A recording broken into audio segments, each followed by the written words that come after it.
everyone. Welcome back to a very somber occasion. That's right. It's Uncanny Trek's final episode. That's Legion of Superheroes versus Star Trek Strange New Worlds. But don't worry, we'll be back with more Legion coverage soon. To round out our Legion coverage, we'll be back with a Star Trek Strange New Worlds Season 2 recap. And once the writers and actors win a glorious victory and put the studios in their place, we'll be back probably in 2025 with Star Trek Strange New Worlds Season 3 coverage. And until then, you can catch us at Uncanny Treks talking about a lot of other things. I am Bob in Cascadia. That is Matt in the Southland. Matt, how the hell are you doing tonight? Doing all right, Bob. Man, that intro there was a bit rough. I'm planning on watching Strange New Worlds as created by AI in 2025. Yeah. Matt's rooting for the studio and the AI. He thinks the actors and the writers have a marginal at best contribution to the product. I can't wait to see Pike with like 6 fingers. Aren't you just gonna love when the autofill AI just has factually inaccurate statements peppered throughout the episode? That's going to be great. I'm telling you what, the only reason I'd want to see AI Strange New Worlds is to see what it does with Pike's hair. There's a lot that needs to be explored. AI renditions of images and things are so bad. I don't know if you've had a chance to look at any of that, but it's awful looking. I haven't looked into AI art and renditions very much. I believe it. I just haven't looked into it. I do know that I am much less convinced and much less worried about AI taking my jobs as a teacher or a writer than many other people. I am not impressed by the autocomplete that the Silicon Valley is pushing on us. I feel like AI does a very good job with technical writing, but not so much with this. I don't think they can write us narratives that are going to be compelling. Yeah. Well, and I've seen people generate lesson plans with AI, and it's garbage. Oh yeah, I'm sure it's obvious, but I feel like using AI as a tool may be okay at some point, but I don't see it taking over unless it's a way people can save a ton of money, which is what's going to happen. So. Yeah, or unless the actors and the writers lose their strikes, but they're not going to. They're gonna hold Union strong and prevail. So we're gonna stay positive, folks. We're staying positive because we want more episodes of Strange New Worlds. We do. So tonight we're talking about Trials, which is Legion of Superheroes Season 2, Episode 10. It originally aired on March 15th, 2008. And then we are talking about Hegemony, the Star Trek Strange New Worlds Season 2 finale, Episode 10. Matt, do you want to walk us through the plot of Trials, the Legion episode? Yeah, so I'm going to read this plot summary to you guys, and it is as bad as it sounds. Mordu takes control of Xerox,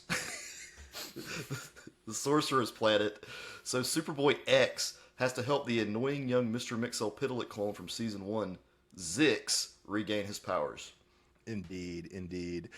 So Mordu cameoed in the Magic episode in the first season of Legion. There he was like the vizier or the advisor to the Sorcerer's World Council. Here he's clearly fallen out with them. I think I mentioned last season he's one of the 2 biggest Legion villains, the other being the Time Trapper, who doesn't show up in the series. And Mordu is also sometimes a JSA villain. Yeah, I know you're going to say Mordu came way before Harry Potter, Bob, but this was some Harry Potter shit. Groan. I'm sorry. I remember the Magic episode from the first season. I think I was okay with it. But when they started doing the magic stuff in this one, I just... You definitely weren't happy with it, but you seemed less perturbed last season than you clearly are this season. Yeah, the Young Justice episodes with magic, I don't like them either, so it's just a thing with me. I just don't care for it. Matt's anti-magi. We've established it. Which is weird, because I do like some things that have magic in them. Like, I'm okay with The Witcher. Like Harry Potter. No, I hate Harry Potter. Harry Potter sucks. I'm just giving you a hard time. No, I'm just saying this was some Harry Potter shit. This is what this sounded like. Yeah. Like they were capitalizing on Harry Potter in this episode. I'm sure. Yeah. So this does raise an important question, Matt. Is pairing Zix, the Mixapidolite clone, and Superboy X, is that just too much youthful attitude and too many late alphabet letters for one episode? I mean, there's a lot of late alphabet letters, yes, but I just got to say that I hate this iteration of Mixelpidalic, Zix, whatever, after this episode. I feel like the further in the future we go, sometimes you get like the Wish version of characters. Does that make sense? Yeah, it does. It does. And I would defend the Legion generally from that charge, like as a franchise. But you're definitely right. In these 2 seasons, we've definitely seen the Wish versions of Mixelpidalic. Even though I liked the Wish version of Luther, we saw the Wish version of Luther. We saw the Wish version of General Zod. Like, it's a thing. We also get another character, Bob, that I have no clue who she is. Yeah, so we've got the White Witch as like the guide for Zix and Superboy X through their trials. Usually she's just the magician Legion member. Kind of unfortunate that she gets reduced to a totally generic guide figure in this episode. Yeah, I'm kind of happy with that because I don't need a magic character on the Legion all the time. She's very cool, and her and Mordu's relationship is very fun when it's done right in the comics. But, you know, what can you do? What can you Does she do? shoot ice? No. Oh. Well, that's sad. So, She should. Speaking of powers, Bob. Matt, we have somebody who shoots ice. His name is Polar Boy. He hasn't been around this season. What? A stupid name. Don't act like you're hearing it for the first time. You saw him in season 1. Did I? Yes. Wow, He's one of the that's awful. subs. Polar Boy. Oh, Okay. come on. That's too far. That's too far, Polar Boy. Okay. It sounds like the name of the bear, like the slushy machine or something. Get you a big, large polar boy and some boiled peanuts. If I were rebooting the Legion, I totally would have Polar Boy be a sentient polar bear. That'd be gangbusters. DC, give me the Legion. So, Matt, did you like getting to see Starboy's powers in action? Speaking of powers, I mean, yeah, I'm glad he's taking a larger role in this season. And, you know, he actually had a few lines, which is good. yeah. You know? And by larger role, you're right. It is a larger role, but by larger role, you mean a few lines of dialogue, maybe 7, and then in episode 10, we see him use his powers for the first time. Yeah. Glad to find he's finally getting his day in the sun.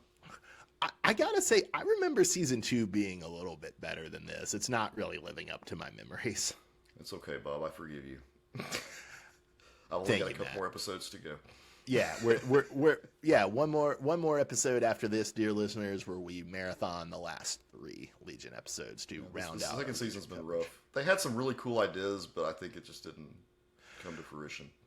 Yeah, we'll talk about this when we look at the season as a whole. But yeah, it basically started out with like a cool premise, and then there was very little follow up on that premise. Well, Bob, I'll tell you that my non-Superboy Legionnaire of the Week is Phantom Girl. Because there's this really cool scene where these dudes go after her, and she just like their axes or whatever just phase right through her. Thought it was pretty cool.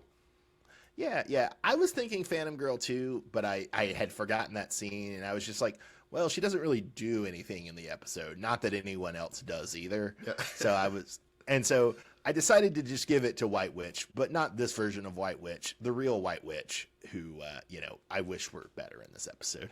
All right, Bob. So let's go on to our coverage of Strange New Worlds. All right. So Matt, do you want to walk us through the plot of the finale of Strange New Worlds season 2, Hegemony?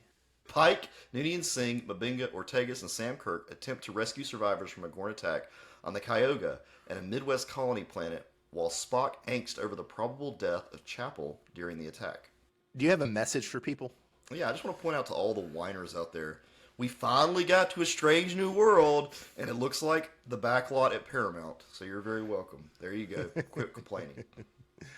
I did recently post a meme someone had that I really enjoyed that was like the next generation going where no one has gone before. Voyager trying to get out of where no one has gone before. Deep Space Nine, why don't we just stay here? Yeah, exactly. That is a fantastic meme. Yeah. I don't really agree with the Strange New World criticism, but I do have to say it is clever to keep owning the show over the fact that there are very few Strange New Worlds on the show. You got a barbershop this time, guys. Yeah, that's right. Oh, we'll get to the barbershop, don't you worry. So, Matt, I just really want to take a minute and fanboy out over the writers of the show are really based libs. They're clearly liberals, but they're good liberals. they're liberals who like actually pay attention to the world. In the premiere, they warned us about false flag operations, a very worrying concern given developments in Eastern Europe and West Africa. And in this episode, they're really trolling the conspiracy right, man. It's really funny. Like, Captain Battelle in her log explicitly says that they're bringing vaccines to this 1950s Midwest small town. And then immediately a reptilioid attack happens, which is just like, it just so fits into the Alex Jones extended universe. And then later we're finding out that the reptilioid attack was provoked by sunspots. It's so funny, man. There's clearly a lot of like trolling of like conspiracy culture in this that I enjoy. So Bob, why are Republicans provoked by sunspots? There probably is a right-wing tint to sunspots, but I don't know it offhand. I mean, there definitely is to reptilioid conspiracy theories. Basically, the reptilioids are just like a stalking horse for anti-Semitic conspiracy theories. Right. With sunspots, there probably is, and it's probably some sort of alternative to climate change. Yeah. But I don't know offhand. I couldn't tell you offhand. I just know sunspots are common in conspiracy theorizing. I did not know that about the sunspots. I knew about the reptiles. Yeah. I also do kind of appreciate in this, like kind of throughout the episode, Admiral April really does kind of like keep the intergalactic perspective on the matter. And it's kind of refreshing. Usually in 90s Star Trek, you'd have the Badmiral. But here, even though, April is like the opposition to Pike and the crew's desires, it's more of a pretty reasonable opposition. It's not just, oh, he's corrupt or, oh, he's bureaucratic. Yeah, I was very much appreciative of him using some logic. Have we ever had a Vulcan admiral? Yeah, I'm pretty sure we've had several. I couldn't tell you names, but I feel like there were a couple in The Next Generation. And then wasn't the evil prosecutor in episode 2 of this season? He was a Vulcan, and wasn't he an admiral? I think he was an admiral. You're right. Yeah.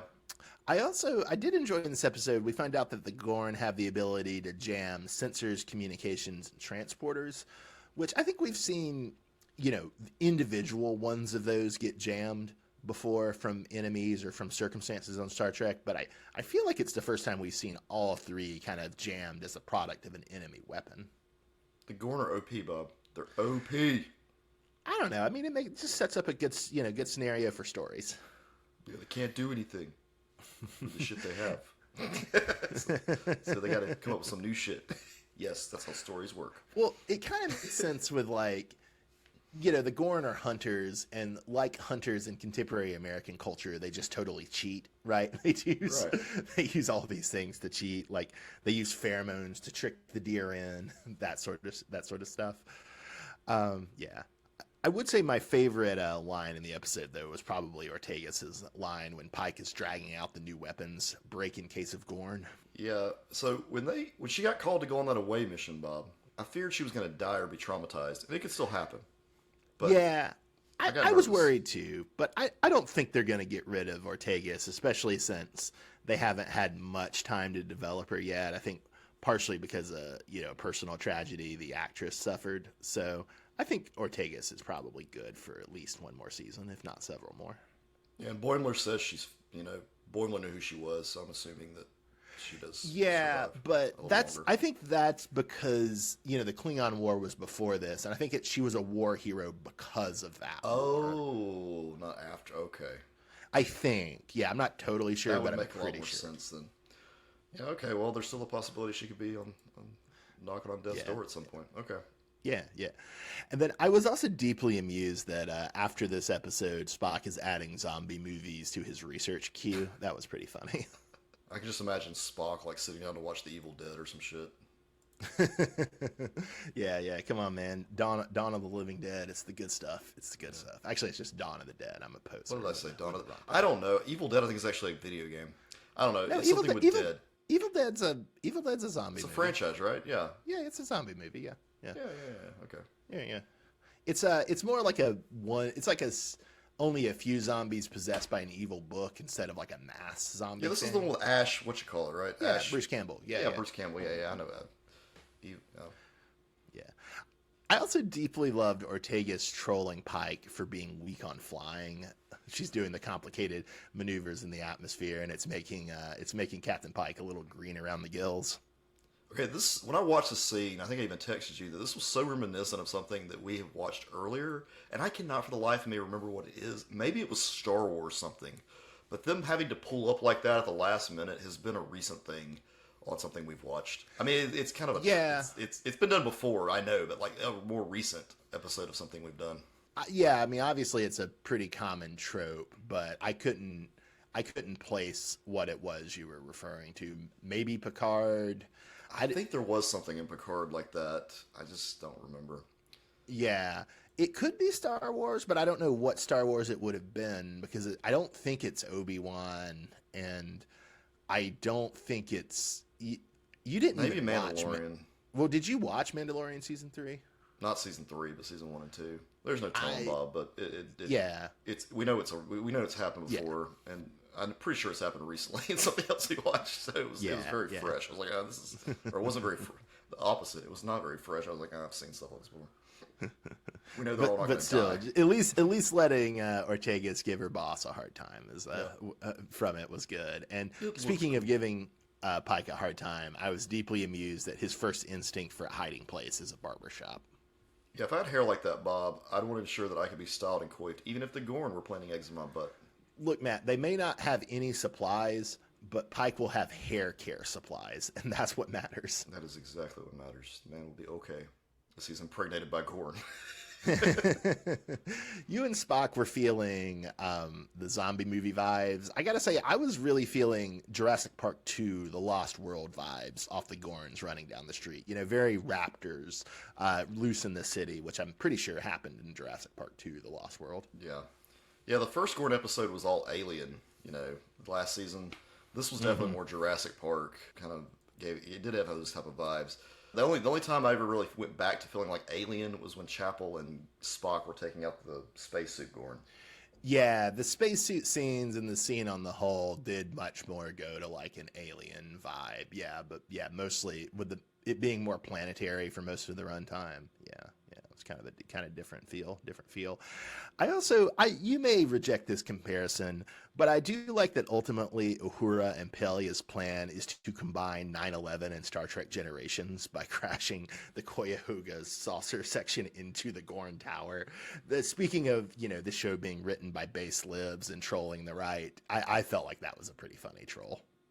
These writers, I mean, you just can't. I don't know. I guess having only 10 episodes, it's just so much easier for them to get in what they need because it's more concise as opposed to doing 24 episodes and spreading it out. Yeah, definitely. And we'll talk about this a lot in our season 2 wrap up. Definitely. So Matt, I'm going to bury the lead here a little bit and just ask, did you like Scotty's booby trap? Yeah, although when you texted me, Bob, I thought you were watching another film or something. And I had to Internet Movie Database booby trap, which is just a bunch of weird shit that I couldn't imagine you were probably watching any of it.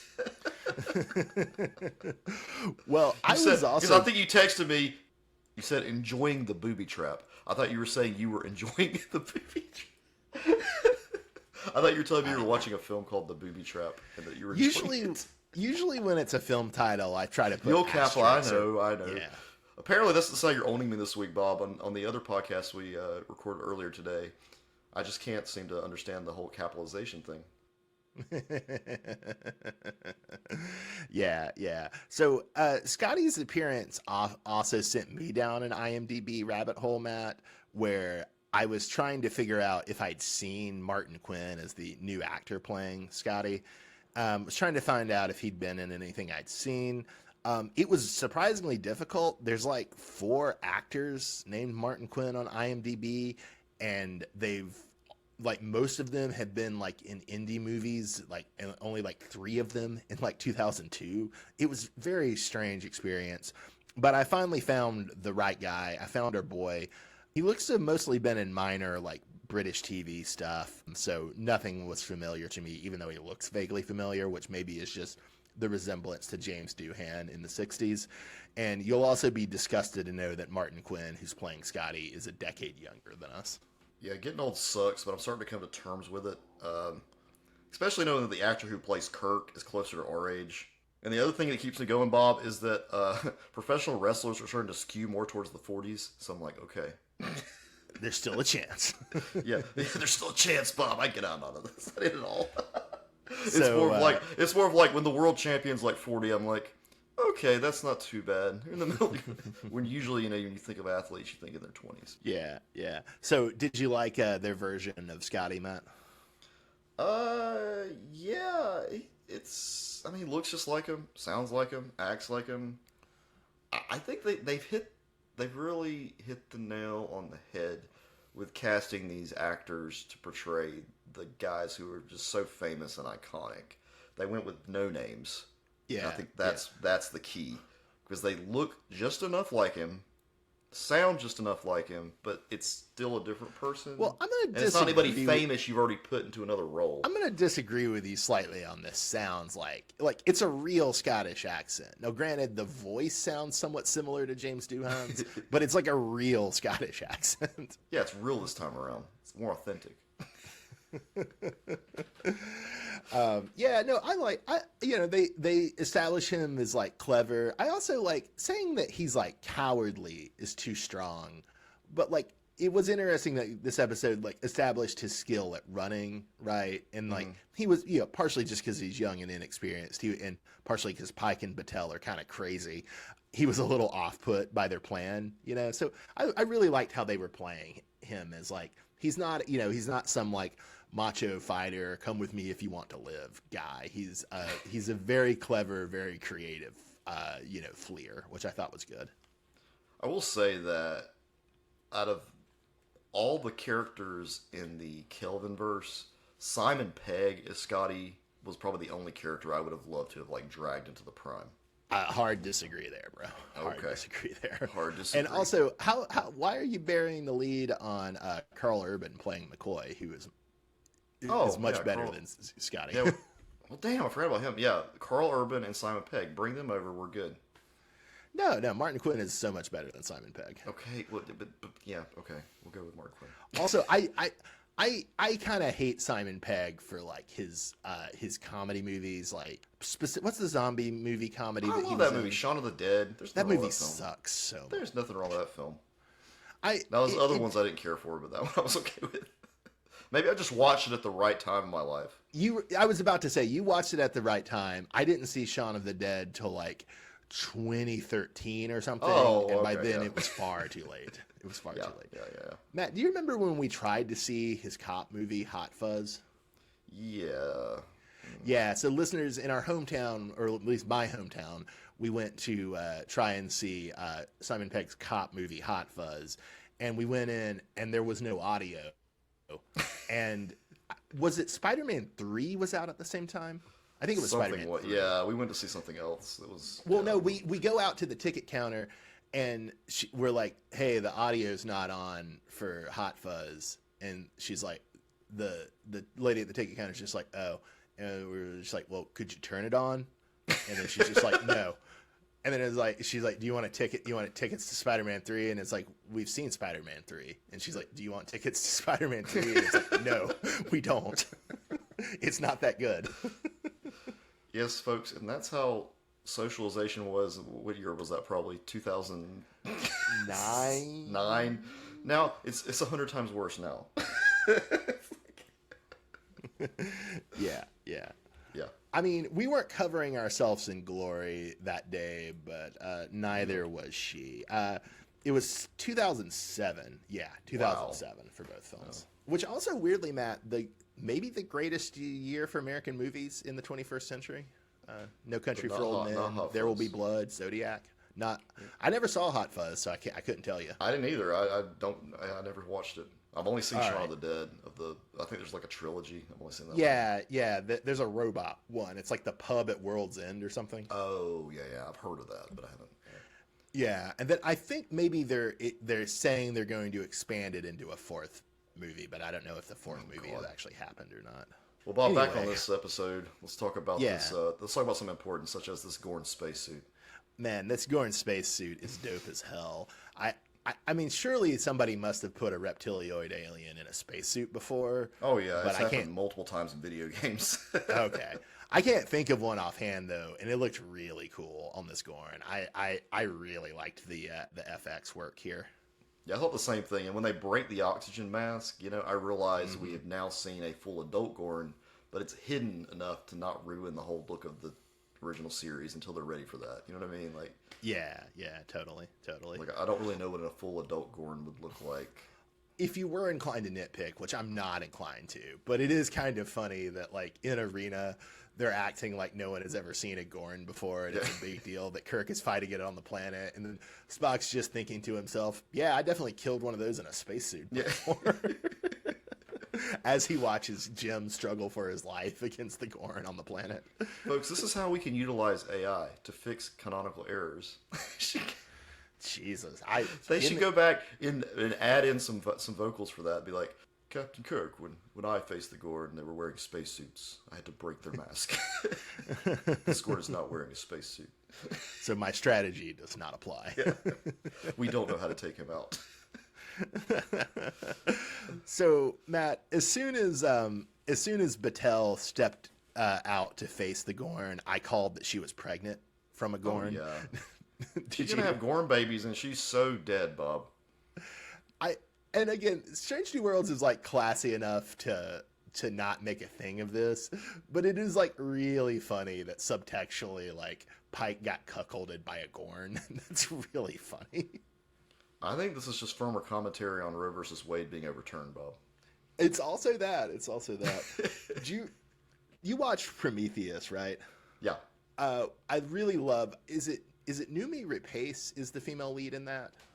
I believe yes. I believe so. Yes. I That's her name. I deeply love that scene where she's trying to get the alien out of her, and so she's basically asking like the med bed to do an abortion on her, and it won't. Like it comes up like this service is not allowed on this device. Oh my God. I always thought that was a really funny Yeah. bit of pro-choice commentary in a I didn't sci-fi put those two movie. together. But also, yeah, no, obviously we're joking, but the overturning of Roe v. Wade is terrible, and we both deplore it. All right, Bob. Let's So- move on to something a little less serious. Yeah. So Matt, was she wearing this in earlier episodes? Because I didn't notice it till this episode, but I really like Pelia's tool belt. It looks very good and funny. Yeah, she had it on a couple. I think she had it on the one where she was going back and forth with number one. I think. Okay, that makes sense. Yeah, it's a good look for an engineer. I like it. And then when Pike discovers that Chapel, is alive and back on the ship after she and Spock kill the Gorn and get off, and he hugs her, that was really sweet. Pike is such a wholesome captain. It breaks my heart. Like I'm starting to like Pike more as like a human being. Yeah. Is there something about him? Like he's just so much more Yeah. like human about him. Like he cares about the people around him. Yeah, he does. And respects them. He does, and in a way that it like he we've said this before, but he very much feels like a more 24th century captain than a 23rd century captain. But it's also to the point where it's like he's much more like warm than like Picard or Janeway or Cisco ever were. Yeah, he's very warm, and he just. I mean, it's like he's trying to. It's going to bite him in the ass, though. And I think that's kind of what this is showing because he's now all these decisions he has made. Some of them have been for personal reasons, and we'll kind of get into that in our season 2 coverage. About to say because I maybe disagree with you slightly there. We'll see in the season 2 coverage. So I'll go ahead and transition to. It is really funny that we have Scotty's lack of enthusiasm and seeing Pelia. And so it's just like this nice trope of like Pelia failing all of our favorites. Yeah. I'm enjoying this. They were all bad in school. Yeah. They turned out to be awesome. I was good in school. What? And we both turned out to be failures, Matt. Indeed. So we have a hell of a cliffhanger at the end of this episode. It is pretty cruel that we're going to probably have to wait 2 years for it to be resolved. Although some of the online commentary about that has been utterly asinine. Obviously, when they were making this show, they didn't know there was going to be a writers or an actors strike. So people should shut the fuck up about that. And also, as we said at the top, here's hoping the writers and the actors win, so we don't have AI content for the end of time. But it's a hell of a cliffhanger. So hold on, Bob. I need you to clarify this for me. So the argument is that after season 2, the writing wrapped up, they knew a writing strike was coming, so they decided to write more as quickly as possible. Is that what I'm understanding? No, the argument is that they shouldn't have ended on a cliffhanger because of the writers and they should have ended on a. strike. I thought you meant people were like, because you mentioned the wait. I didn't know if that was okay. Gotcha. Yeah. Well, the way, I mean, yeah, because I think it's safe to say that even if the strike wraps up quickly, which it doesn't look like it will, but even if it wraps up quickly, the soonest I think we could expect to get more would be 2025. Oh yeah, they had okay. Also, the argument is that they shouldn't have done a cliffhanger because they knew the writing strike was coming, the writer's strike was coming, but they really didn't. They really didn't. They didn't. Yeah. Okay. Gotcha. Yeah.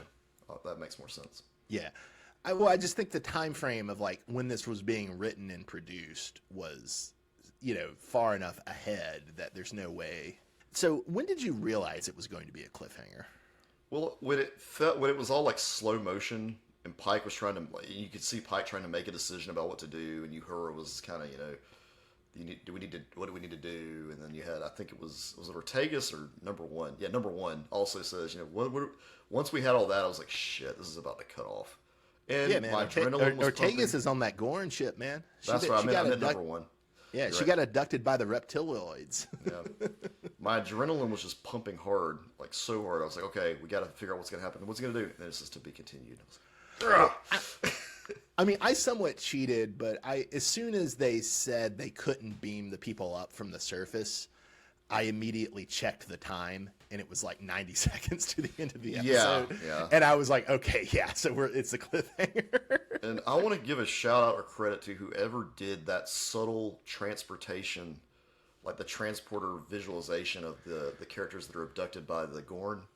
Mm-hmm. That was just subtle enough that I knew something was off, but I was like, maybe it's just weird. Maybe it's just that's what it looks like when you teleport that many people at the same time.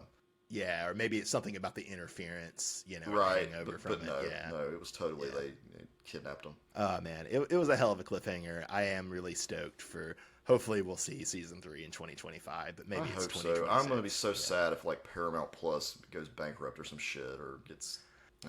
This has to continue.